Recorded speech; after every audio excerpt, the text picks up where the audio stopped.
Welcome to Transforming Work with Sophie Wade, exploring the future of work. Find out what's going on, disruptions, evolutions, opportunities, challenges, and interventions in our multi-generational distributed organizations. With a new tech and talent focus, discover what you need to know to stay upskilled and relevant and ensure your business keeps its competitive edge. Sophie investigates the promise and reality of the future of work now and as we look ahead. She interviews people who are changing work experiences and practices and shares how we can each transition smoothly and successfully to effective and more productive new ways of working. Hi, this episode is about innovation, office-based and elsewhere, and how we use internal and external data and rationale to make informed strategic choices, come up with creative new solutions, try and refine them, and move forward. In the past, we had time to absorb and adapt to new technologies like the tractor, which took a couple of decades to be widely adopted by the new generation of farmers. Now we have just a few years, or sometimes only months, to assess, integrate, and use new capabilities.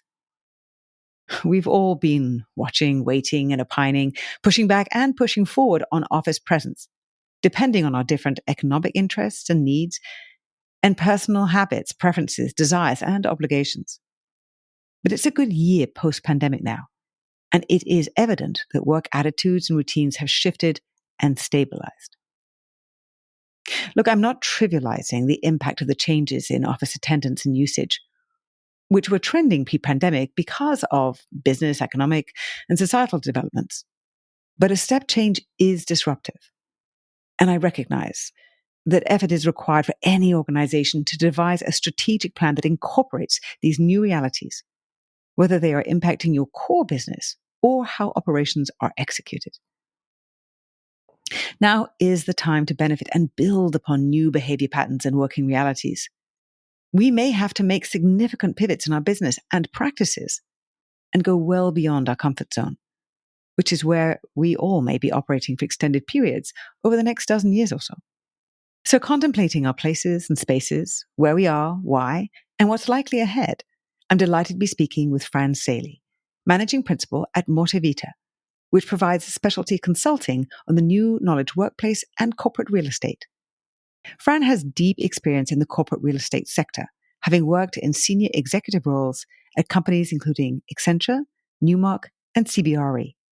Fran is passionate about the dynamic new ways of work and the transformation of the workplaces that support it. Hi, Fran. How are you? Sophie, I'm just fine. And yourself?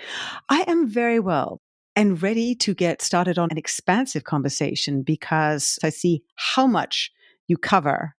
I do want to focus on the real estate understanding and insights that you have, because that's where economic challenges that we face most immediately may be centered for a while.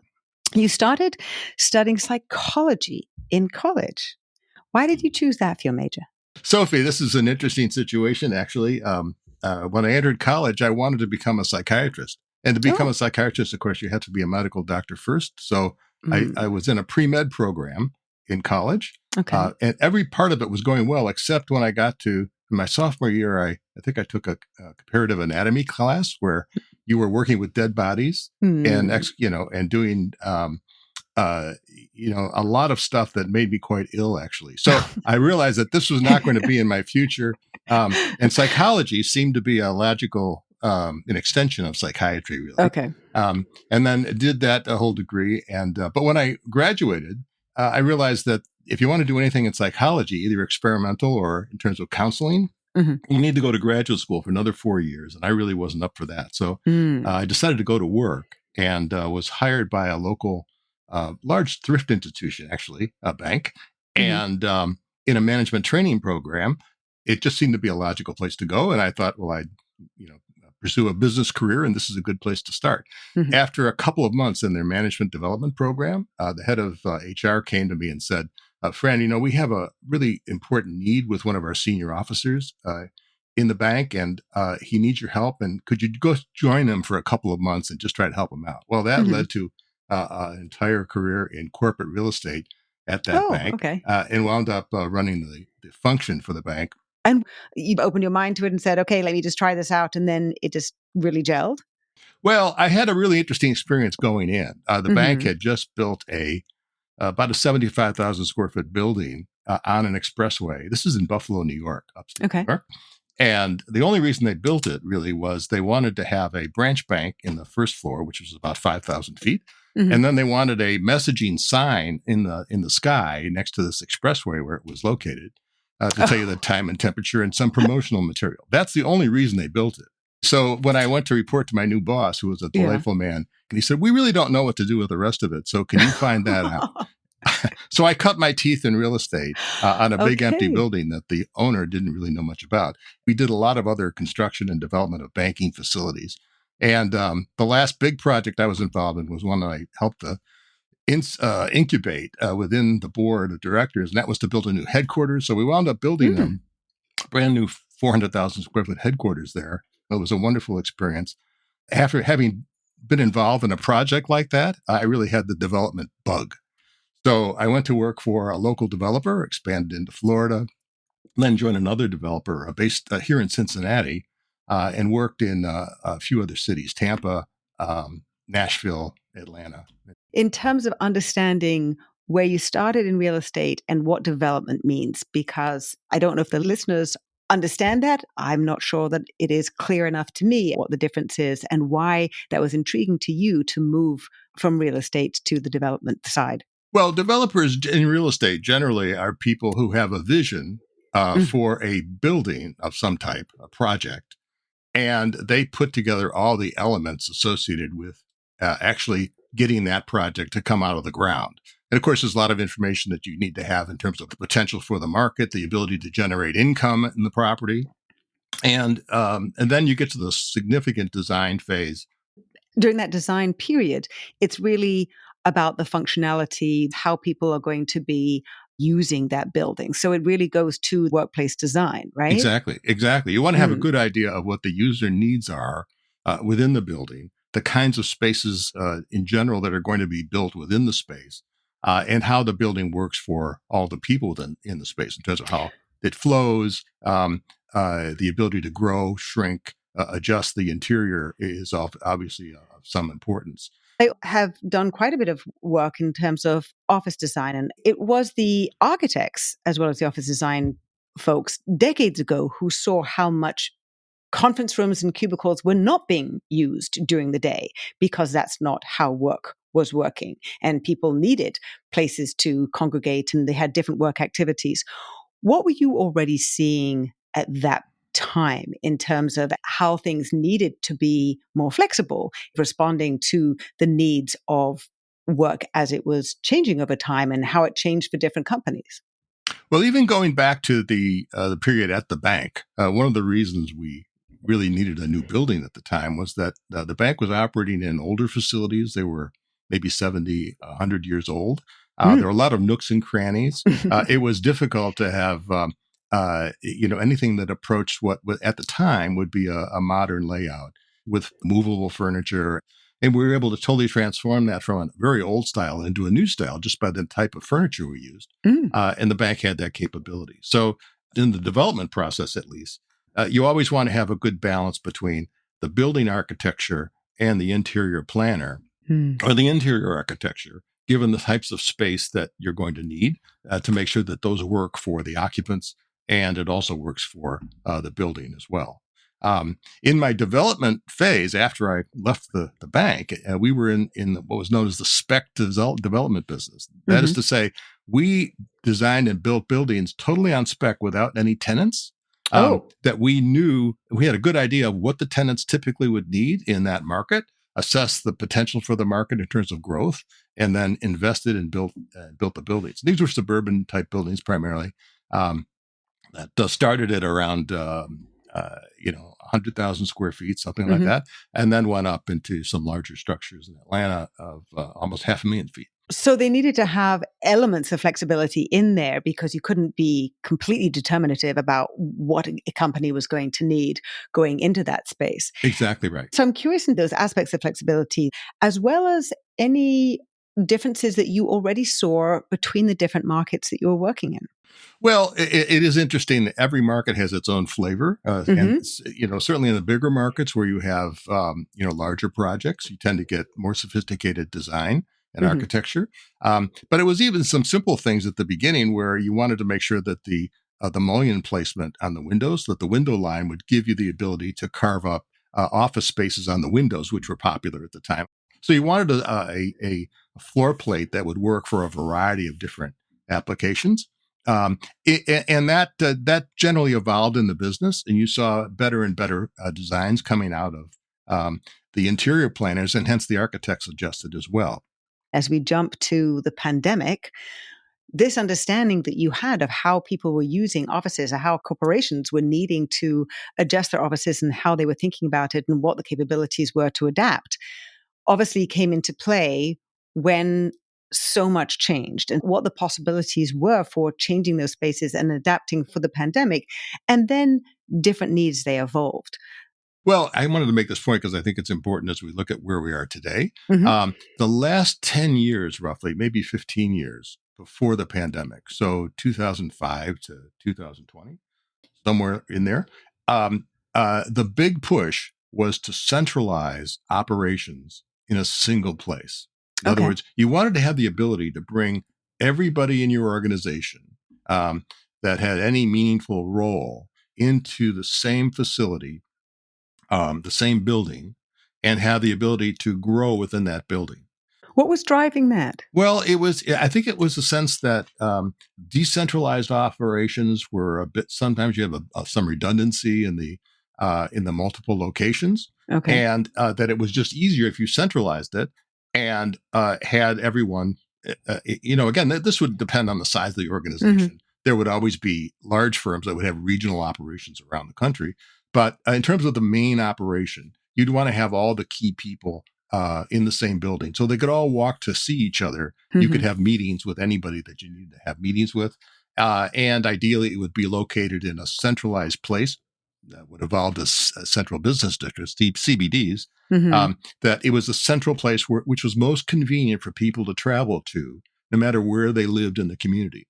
Right. Hence the rise of bigger and bigger CBDs around the country. The buildings were bigger so that you have room to expand. Right. And you would structure your relationship in those buildings in a way to allow expansion without having to move. So that was the big push up until the pandemic, of course. Yeah. And at that point, everybody was gone. We all remember April 2020.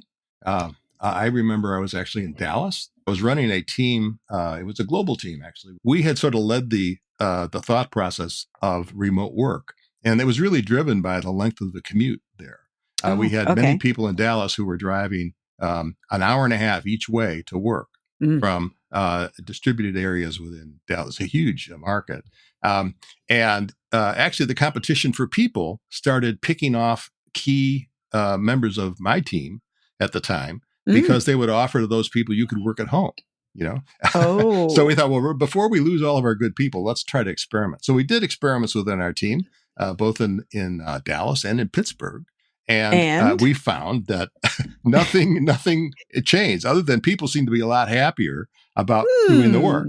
And by the time April or March, it really was a profound moment where our organization and thousands of others around the country realized, perhaps for the first time, that with some few minor changes in how work was being done, all of the data was in the cloud. Everybody had their notebooks with all their application software for your organization. Well, yeah, but I mean, this was other organizations as well. And there were some issues with VPNs and safety and security of the data, but that was quickly fixed by IT organizations. And the entire business market, really, almost all of it, moved into a totally remote operation. And it worked. And we observed during the 18 months from the third and fourth quarter of 2020, all through 2021, that the growth in productivity was the highest it's been in at least 10 or 15 years. And that it actually worked. People could do work in a remote environment and companies made progress. Why do you think that the productivity after the initial period when we were rallying and trying to keep the businesses going, why do you think that during that extended period that the productivity continued to be high? Well, that's an interesting question. My sense is that people adjusted quickly to the opportunity to be remote. Some people, of course, had issues with small residences, family members, small, large families in small places. Some people needed to go out to the library or someplace where they could get some peace and quiet to do their work. But I'd say for the majority of people, they adjusted fairly well to working from home and recognized, perhaps for the first time in their working career, that they now had the ability to do things that they could not do if they were 10 miles away in an office building. Right. They could, do their laundry, perhaps. They could take care of their pets better. They could spend more time with their family, their children in particular, young children, and still do the work and work on an asynchronous basis rather than working from 8 to 5. They might work from 10 to 7. In some cases, that you had to be synchronous, but a lot of the heads down knowledge work can be done on an asynchronous basis in the same technology. So I'd say people adjusted to the ability for flexibility fairly well, and they took advantage of it and were concerned about making sure that they did their work and that the work got done properly. So I think there was a commitment, more of a commitment there. And they recognized that this was something that, may go away in the future. So tried to make it work as well as it could while they had the opportunity. And of course, that continued all the way through 2021. Although the calls for return to work, some of them started very early. There were several false starts. But the RTO process really didn't begin in earnest until January of 2022.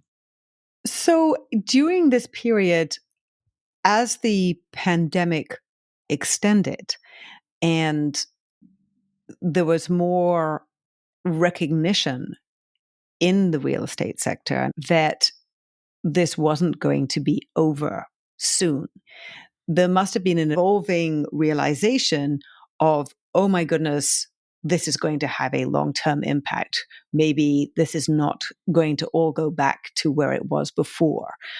Where did those conversations start and evolve in terms of, let's just try and get everybody back in again, and that's going to be the solution, to the realization that that's actually not going to work? We're going to have to come up with some other solutions. Well, I think there's a natural instinct in everyone to return to a homeostatic state. In other words, a state that worked well for you at one point. If something goes off the rails, the natural tendency is to try to get it back to where it was so that you continue to operate as you did in the past. And hence the RTO, return to office. I call that RTP because it's really a return to the past. That's what many people wanted. And the people who wanted that the most, frankly, were the people who had strong financial interests in that being the case. Yes. So if you talk to anybody in a real estate organization, a service provider, brokers, owners, lenders, anybody involved in existing real estate, they recognized that any material change in how work was done was going to be a threat to their investments, their loans, and their future economically. And that continues to this day. On the other end of the spectrum, you had some, very ambitious, forward-looking organizations that, went right into a totally remote or primarily remote operation, right after the start of the pandemic. And several of those, many of them have worked out extremely well. And they have very many strong advocates who will look at all of the related data associated with employee health and wellness, their ability to live better, more fulfilling lives if they have more flexibility. Flexibility really is the buzzword that's the most important. And of course, the commute is something that everybody wants to avoid because it's really a lot of wasted time. I completely agree with you that in every way, flexibility is core, whatever model is going to work for your particular company. And at the same time, if my employees are going to be working partly in the office and partly out of the office, how am I going to be using that real estate? What are my real estate needs? The evolving reduction in office space as the new renewals have been happening over the past months. When you have seen this evolution happening and the increasing realization, we're going to have to come up with some new solutions. We're going to have to convert this real estate or use the office space differently when there is so much of it. Even though prior to the pandemic, there was some momentum from people moving further into the suburbs to get away from these non-commutes.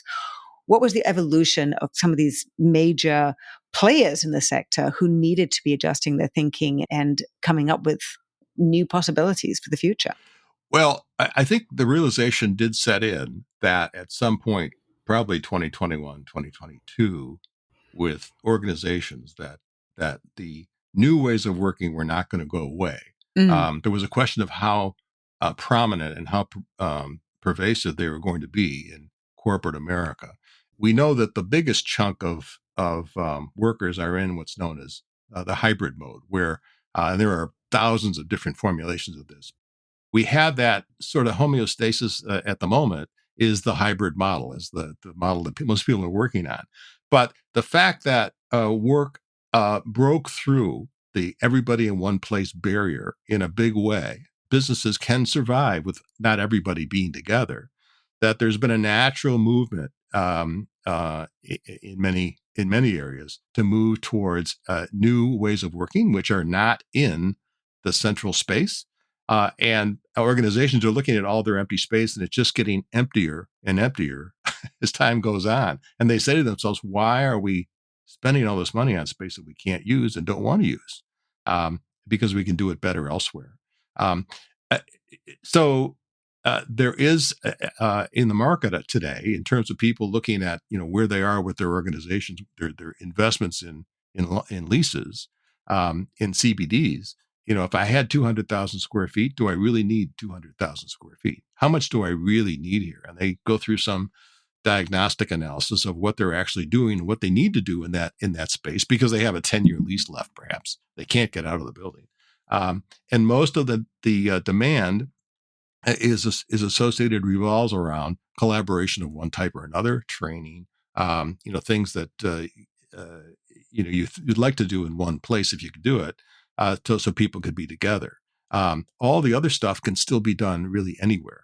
So, but corporate owners, they're looking at what they're spending in real estate. Why is it not necessary? And how do I adjust my portfolio to reduce my costs and to get a more functional organization? Long term, my view is that the CBDs are really in the worst position they've ever been in for several reasons. One, we know that the remote component tends to be on the growth path, and that there tends to be a little more of this over time. Secondly, office buildings are experiencing a reduction in their occupancy. And occupancy is different than what's leased and what's not leased, but occupancy tends to be going down in a rather regular path. The slope is not going up for occupancy. It's at least flat and likely will go down over time. So what occupiers are doing today, tenants, really is they may stay in the same place where they had their existing lease, but likely if they're going to renew, they're going to renew it for a shorter period of time. Instead of 10 or 15 years, it's going to be 3 to 5 years. And they may put in opportunities for them to opt out of the building if they need to for some reason or want to. That's a challenging thing for owners and investors in office space. And I think they're playing the wait and see game. We'll keep part of our space here. We'll use it as best we can and try to focus on the collaborative element of work. But if we need to move out and want to leave, we can do that too.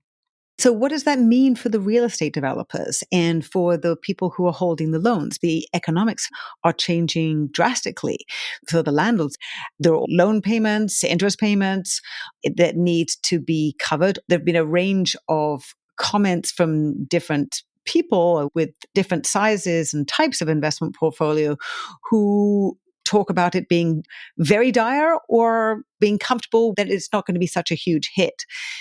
How much can the impact of the changing economics and dynamics of the real estate sector impact the rest of us, impact us wealth companies can have reduced costs and employees can have reduced costs because they're not having to commute as much, and well-being and all those other benefits. But I'm looking at the economy holistically in this particular industry sector. What do you see happening, and what are the possible solutions to help or come up with new suggestions, like skyscrapers that have hydroponic farms? Where can we go?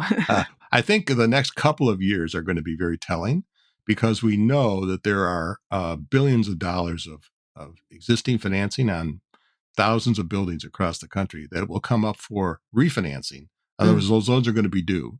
And the likely outcome of discussions and negotiations with lenders will be that the rates on that financing, the cost of money, is going to increase. In most cases, it's going to be up at least 2 times because the benchmark interest rates have doubled really over the last 2-3 years. And that's a big problem because these leases on the property are tied to the previous financing, which is much lower.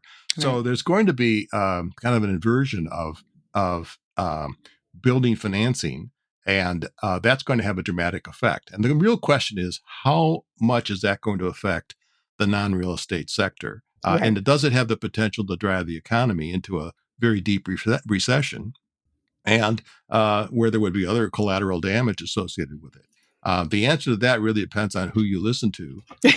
There right. are people within the existing administration who think it's going to be a blip.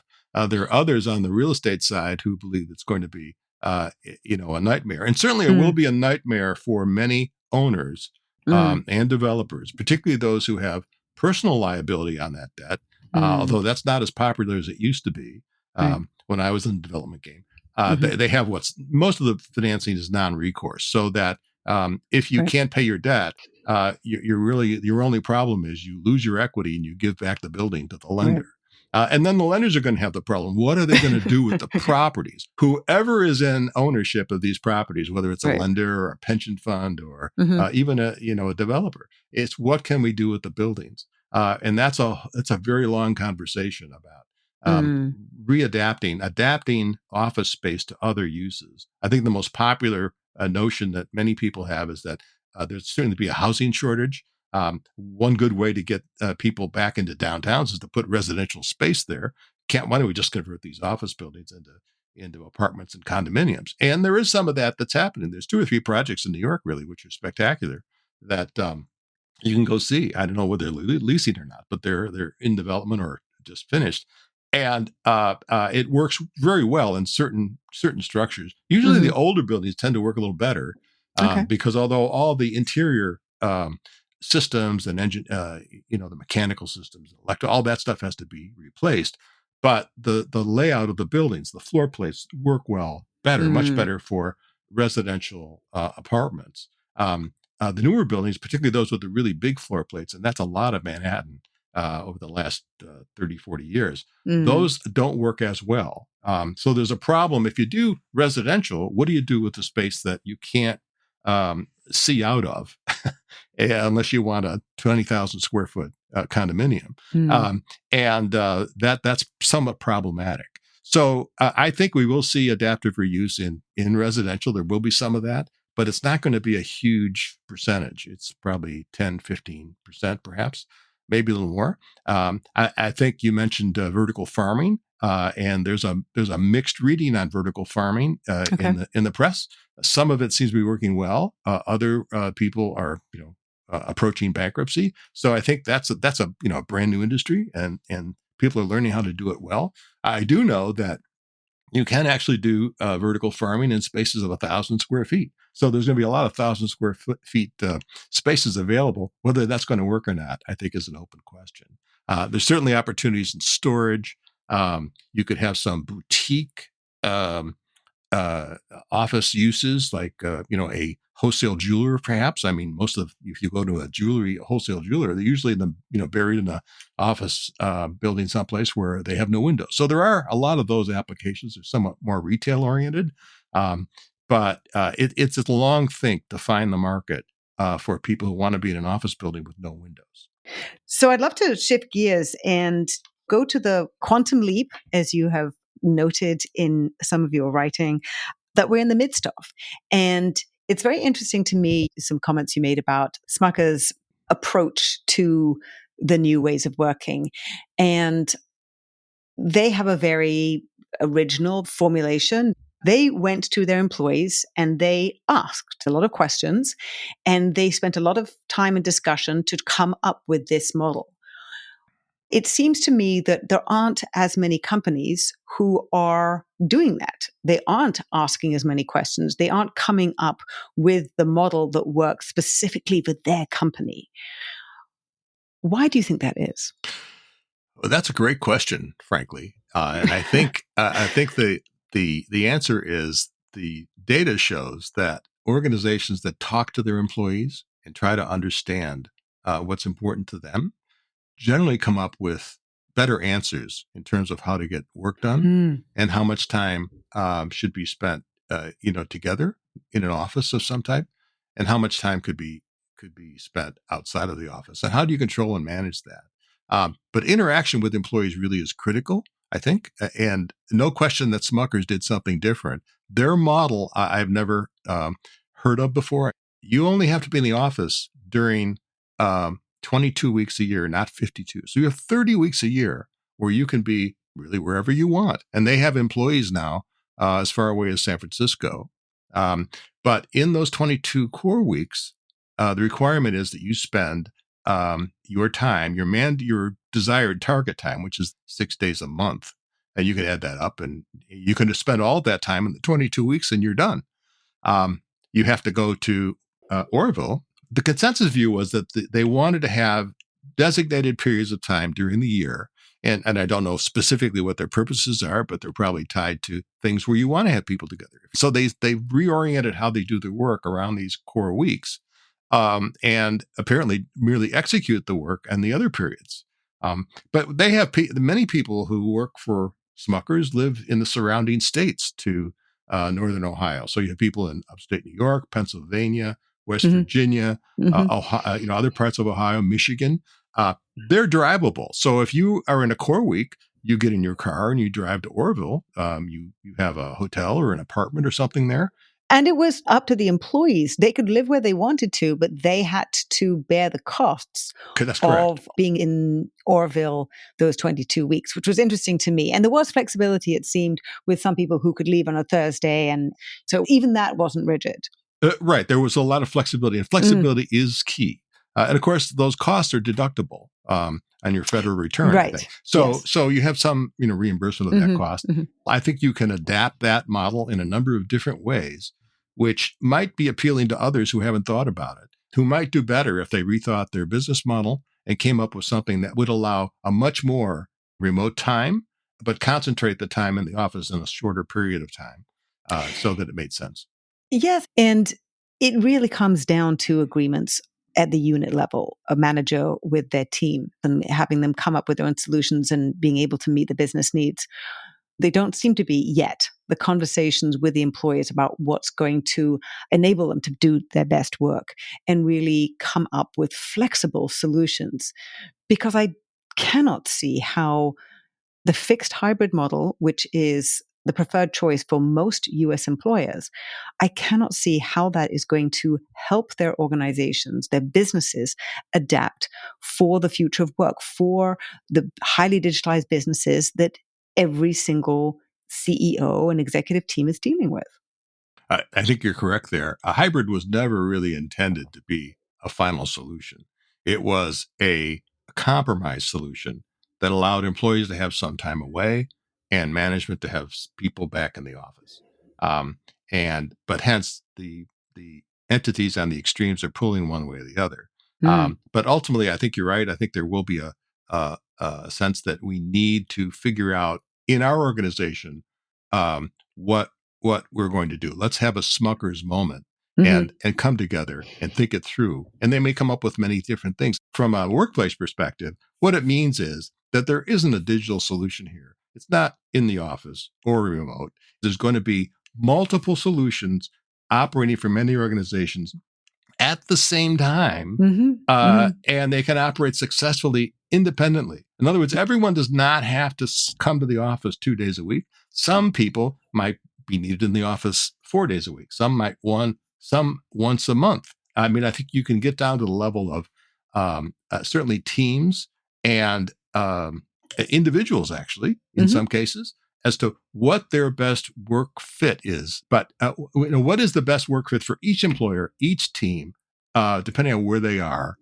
Are they in the legacy location where they used to work, or are we bringing in people on a team that live 1,000 miles away? And then how do you adjust for that? The idea is to have the best minds, the best people, the best group that can work together and get the job done in a very efficient manner. That's where everybody wants to be.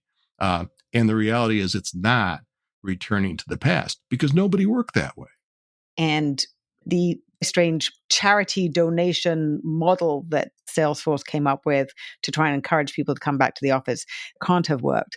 CEO Mark Benioff is admitting that he is not a full-time in the office type of a person, and he would prefer to have some flexibility.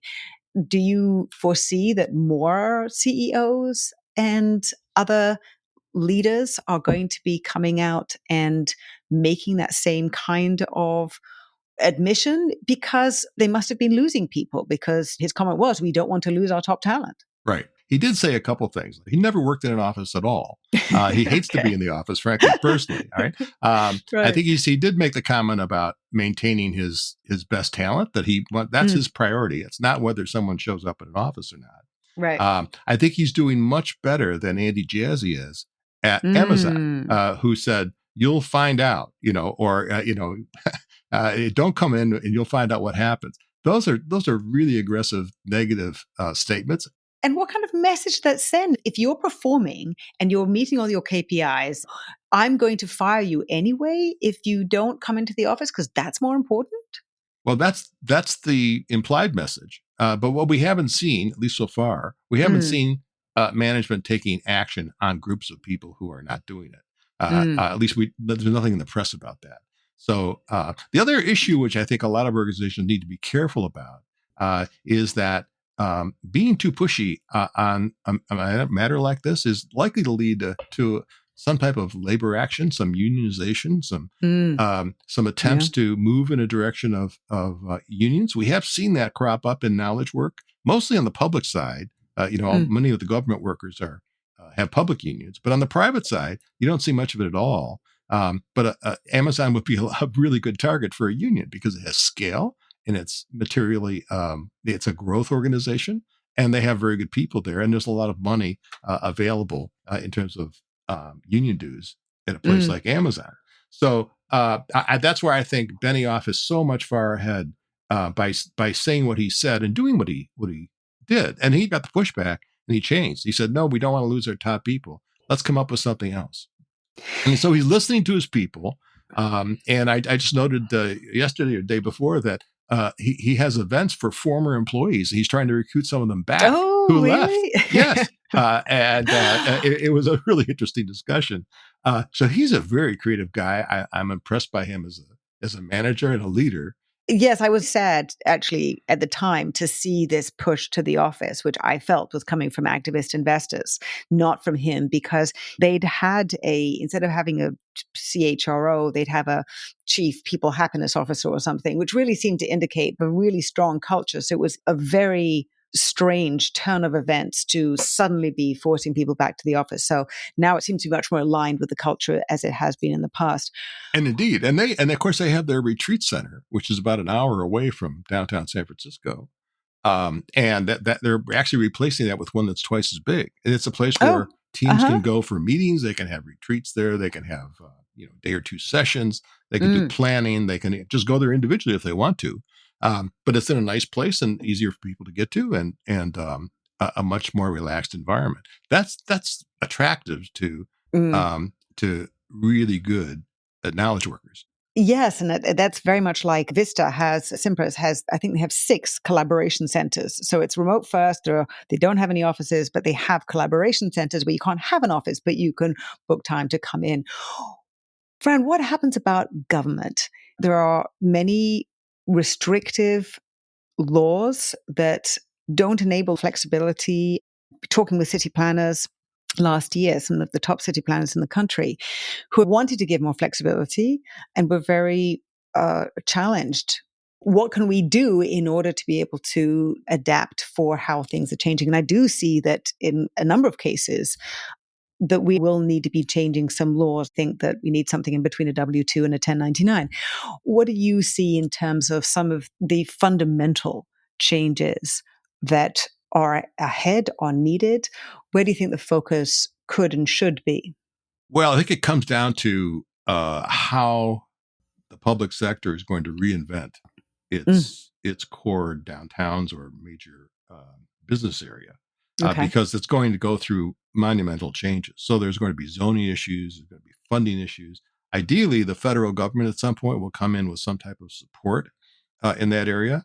Difficult to talk about that now because of the debt and the trillions of dollars that have evaporated into I'm not sure exactly what, but we certainly are in an inflationary environment, not really very attractive for public sector investment, like supporting different real estate. But that was very popular in other periods during my career.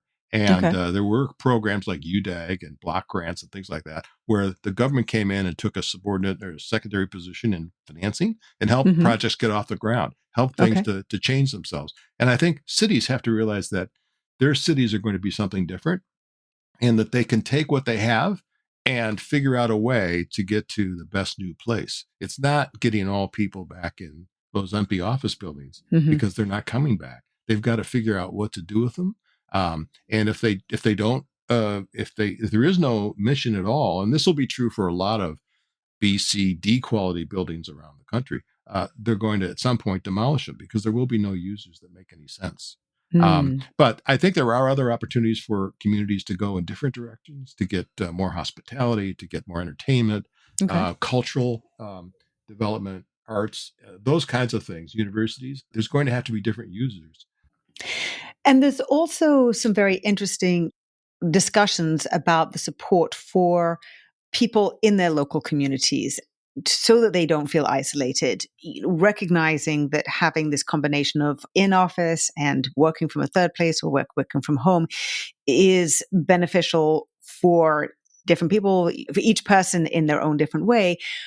And they also need some support and connection and community in their local environment away from the office. And that really needs to be supported. So is that part of the new orientation redistribution of economic activity and entertainment, socialization, as well as commercial and retail activity?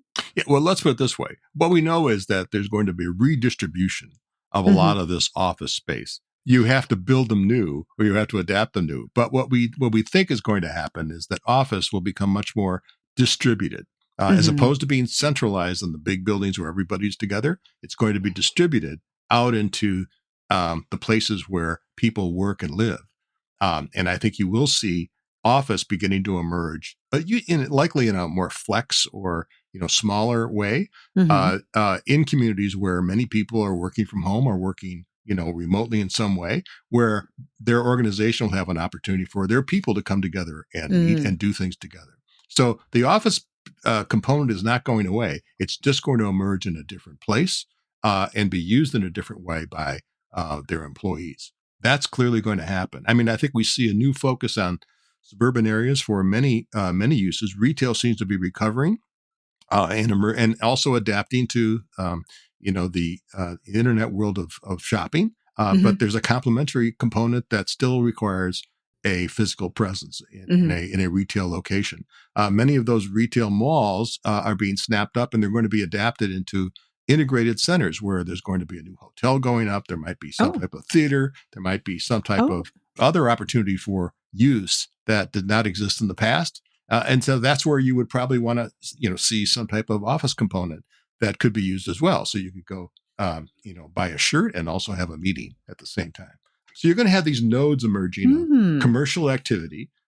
It's like a new little downtown, but they'll be distributed. So much more of a network, a woven fabric, rather than these intense clusters, which is cities. So more distributed. I call that the growth of the infrastructure of distributed work. It's going to happen. It's just going to take time. And on the office side, getting rid of the large investment in CBD office is going to take time. And there is going to be a push to continue to use that space if it's there. Mhm. But over time, there's going to be something different emerging. Fran, so much great information and insights. What haven't I asked you that I should have done? Or particular data that surprised you, or interesting models like Smucker's that were a fascinating new angle that somebody came up with? Well, I think there are many. I think that's the most interesting one that I've seen. It's very different, and it involves a component that many on the distributed or the remote side of the aisle would tend to push back on pretty heavily, because there was required work to be in an office on a specific period of time. But if you balance that against the 30 weeks of total flexibility, I mean, I think that's a pretty good trade-off. And I would think that would work well for almost anybody, frankly.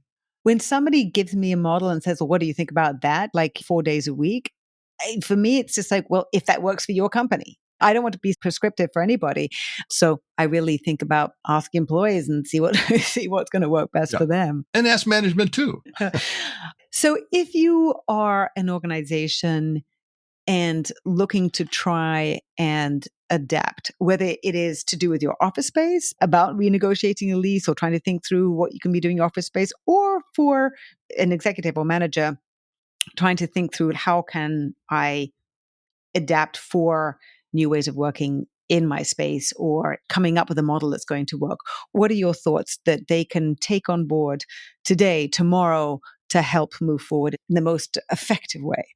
Well, that's a good question. And I think there are many, many organizations that have not really approached this issue on a serious level, just because they didn't really believe that the decision had been decided yet. In other words, are we going to work in an office, or are we going to work remotely? If they're waiting for that decision, it's not going to happen. I do see organizations really interested in doing a meaningful diagnostic of who they are and what they need to be and what they want to be and how best to get there. And that doesn't include, what is there a pre-existing management bias that we do something, and to really understand that, because it's kind of foolish to plan in an environment where the C-suite is going to mandate something that they definitely want to see. It's good to identify that at the beginning, but then using that as the starting point, then to communicate and talk with employees, to have meetings with employees, to understand from their perspective what would make sense. In terms of, down to the business units and teams level, if it's necessary, to understand the variety of work that needs to be done and how best to get that done. And then to see how that all could be redesigned into a more progressive workplace operation, which then drives the real estate in terms of what you will keep and what you're going to hedge on, and what you're going to leave behind. So doing that exercise, that's probably a good 4 or 6 weeks at least, depending on the size of the organization, understanding that, developing some options, and then to think through them in the C-suite as to what makes the most sense for the organization based on their own situation in that group, but also where their markets are going, where their business is going, and what makes the most sense for them. Do they think, for example, that at some point they're going to want to broaden their ability to recruit remotely? If that's the case, that opens up a huge opportunity for an organization to bring people on who don't happen to live in Chicago, if you're a Chicago-based firm, if you can be recruiting for anywhere in the country. And if you want to offshore, that opens up a number of new businesses, or a number of new vistas that many organizations could take advantage of. It just depends on the organization of the thinking of the senior management, and also their existing employees, and where they will feel comfortable and will want to stay with that organization. Thank you, Fran. There's so much work and so much thought that needs to go into that.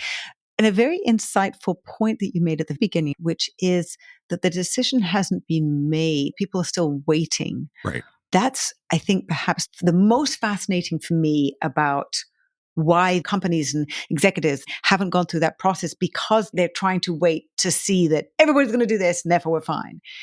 And yet it seems to me that There is no other way forward apart from doing it flexibly, which really means that exercise, all of the things that you talked about, are absolutely inevitable for every single business. That's correct. That is correct. And I think that another reason is people feel almost embarrassed, maybe, because it's not. This is not in the C-suite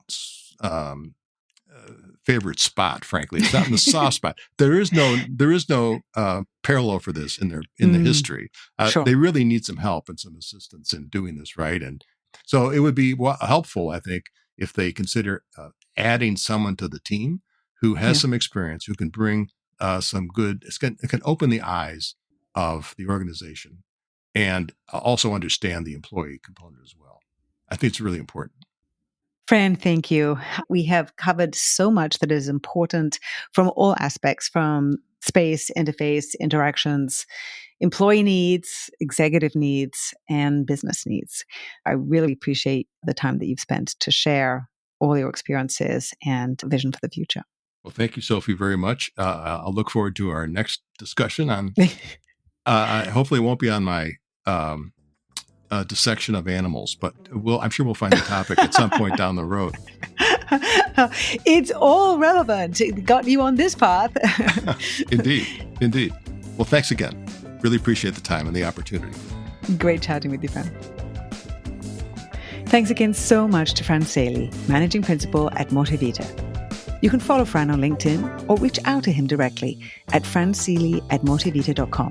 FRAN.SAELE@MORTEVITA.com. Immediate action tip. To discover the right work model for your company, do a meaningful diagnostic to find out what your company needs to and wants to be in the future and how best to get there. Identify management bias first, then talk to employees and understand what makes sense from their perspective. Then decide how best to redesign to achieve more progressive workplace operations, which drive real estate decisions. If you enjoyed this episode, please share it with a friend and like it. And even write a quick review wherever you listen. For regular video updates, curated useful articles, research, and information, follow me on LinkedIn and sign up for my Work in Progress newsletter there. Until next time.